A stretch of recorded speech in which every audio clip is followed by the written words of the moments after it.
So we spent all the time down the end of the regular season following Pujols and also Aaron Judge. Meanwhile, West, the Dodgers, they just kept winning. They won 111 games, Alex. I mean, it's a new franchise record, and it kind of seems like if you can win 111 games and be under the radar, it was under the radar. I mean, this team is, it's another juggernaut. Yeah, no, I think it kind of flies under the radar going into the postseason because they were able to clinch so early.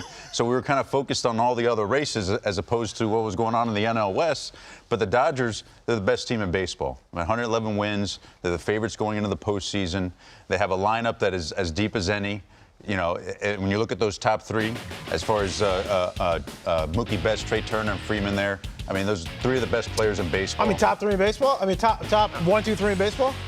Yes, 100%. Top 1 through, maybe in the history of the game. And I know it's a whole lot of old school fans out there. I said it and I meant it. It's a whole lot of old school guys out there that's not going to agree with me. But when you see what these guys are able to do day in and day out, you can literally hit these guys anywhere in the lineup that you want to. But it just so happens that you have Mookie, Trey, and Freddie back to back to back. And that's how you have Mookie and Freddie with almost 120 runs scored. Yeah. And Trey Turner, one of the best base runners in the game. Freddie Freeman, arguably the best base runner in the game, and he's a first baseman. So when you can set the stage with those guys at the top of the lineup, you give everybody else behind you a little bit of relief and allow just one or two guys to be able to step up down there. The one question, Fran, is that bullpen. Okay. You know, when you look at that bullpen, obviously Kimbo hasn't had the year that he typically would have.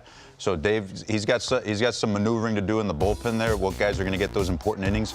Usually, they end up finding that hot arm that ends up coming out of the postseason that no one really expects. You might see Heaney get some big outs in that situation. Dustin May was throwing a simulated game today, so you might see him maybe potentially in the bullpen, but.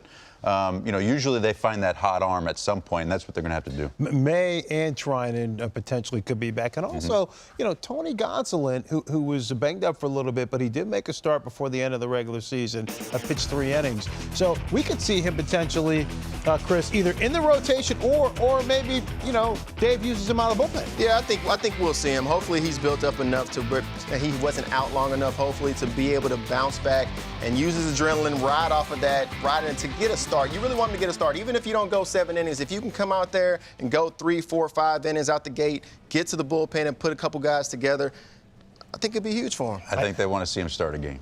Okay. For sure. All right. Absolutely. Watch out for Julio Urias. Look, the best pitcher for the Dodgers going back to 2021. And remember, Dave used Urias, not Kenley Jansen, to close out the 2020 World Series. So Julio Urias, the real deal, a ton of playoff pedigree.